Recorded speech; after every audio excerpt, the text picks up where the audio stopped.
हां, आज आम्ही लोकजनशक्ती पार्टीच्या माध्यमातून सातारकरांच्या एक अत्यंत जिव्हाळ्याचा विषय घेऊन जिल्हाधिकाऱ्यांची भेट घेतली. तर जिव्हाळ्याचा विषय म्हणजे नेमका तुम्ही सातारा खंडाळा शिरवळ भागातून किंवा कराड भागातून जर साताऱ्यात कोणत्या शेती कामासाठी किंवा प्रशासकीय अधिकाऱ्यांना भेटण्यासाठी शासकीय कामांसाठी जर साताऱ्यात मध्यवर्ती भागात यायचं असेल किंवा तुम्हाला शिक्षणासाठी दैनंदिन ये जा करायची असेल, चाकरमान्यांना इथे येण्या जाण्यासाठी ये जा करायची असेल तर मुख्य रस्ता म्हणून आपला हा राष्ट्रीय महामार्ग आहे. राष्ट्रीय महामार्गावरून येता जाता आज वारेमाप पद्धतीने टोल वसुली जबरन चालू आहे आणि आम्ही बरेचदा ह्या मुद्द्यावरती जिल्हाधिकारी साहेबांना भेटून निवेदन दिलं आहे की सातारकरांना MH11 जी वाहनं आहेत त्या MH11 वाहनांना टोल पूर्णपणे मुक्त करावं आणि इथल्या लोकांना तुम्ही न्याय द्यावा. मात्र आज आम्ही आता निवेदन दिलं साहेबांना. निवेदन दिल्यानंतर साहेबांनी मला स्पष्ट सांगितलं की ह्या संपूर्ण ज्या काही गोष्टी आहेत ते माझ्या हातामध्ये नाही आहेत. आम्ही आज जिल्ह्याचे पालक म्हणून, मुख्य अधिकारी म्हणून आम्ही त्यांच्याकडे बघतोय आणि जर साहेब सरळ जर बोलत असतील की हे माझ्या हातामध्ये नाही तर मग आम्ही आता जायचं कुठे हा एक प्रश्न आहे. आणखीन एक गोष्ट मला बोलले की तुमचे जे नेते आहेत चिराग पासवान साहेब त्यांच्याकडे तुम्ही हा मुद्दा मांडा. त्यांनी जर केंद्रीय मंत्र्यांनी याच्यात काही लक्ष देऊन जर केलं तर मी त्याचा पाठपुरावा करून मी ते बंद करण्यासाठी प्रयत्न करेन.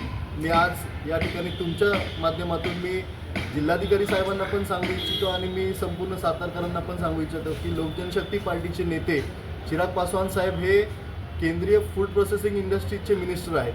मी नक्कीच ह्या 2 दिवसांमध्ये त्यांच्यापर्यंत हा विषय मांडून सातारकरांसाठी टोलमुक्त होण्यासाठी जे काही त्यांच्या माध्यमातून आपल्याला शक्य होईल तेवढं मी करण्याचा प्रयत्न करणार आहे. साहेबांना जे लेटर त्यांनी जे मागणी केली आहे ते लेटर आणण्याचा पण मी प्रयत्न करणार आहे. मात्र जिल्हाधिकारी साहेबांनी थोडंसं याच्यात गांभीर्याने लक्ष देऊन जो आज इथे सातारकरांना रोजचा दैनंदिन खिशाला जो म्हणजे खिसा कापला जातोय त्याच्यामध्ये त्यांनी तात्काळ लक्ष देऊन सातारकरांना MH11 वाहनांना टोलमुक्त करण्यासाठी त्यांनी प्रयत्न करावा. येत्या 8 दिवसामध्ये जर याच्यावरती काही कारवाई झाली नाही तर लोकजनशक्ती पार्टीच्या माध्यमातून मी आता आणेवाडी टोल नाक्यावरच MH11 वाहनांसाठी टोलमुक्त करण्यासाठी एक तीव्र स्वरूपाचं आंदोलन छेडण्याचा विचार करतोय. माझी जिल्हाधिकारी साहेबांनी एकच विनंती की तात्काळ तुम्ही या विषयावरती गांभीर्याने लक्ष देऊन जिल्हावासियांना थोडासा आधार द्यावा आणि लोकांना याच्यामध्ये न्याय मिळेल ही मी अपेक्षा व्यक्त करतो. याआधी प्रत्येक पक्षाने विविध प्रकारे आंदोलन केले तिथे टोल माफ व्हावं, पण आता तुम्ही कशा प्रकारे काय आंदोलन करणार? कसं आहे, दरवेळेस मी वेगवेगळ्या जिल्ह्यांमध्ये गेलो कोणत्या मागण्यांसाठी मी नेहमी बोलत असतो, मागणे से भीक मिळती और छीनने से अधिकार. आम्ही आता मागून कंटाळलो आहे आणि मागून पण आम्हाला काय मिळतं, आम्ही टोलचे पैसे भरतोय आणि येता जाता आम्हाला खड्डे मिळतात किंवा एखाद्या दुसऱ्याचा आमच्या मित्राचा कुठल्या पाहुण्यांचा ॲक्सिडेंट झालेला हेच आम्हाला महिनाभरात 10 वेळा ऐकायला मिळते. तर आता आम्ही मागत बसणार नाही आहे.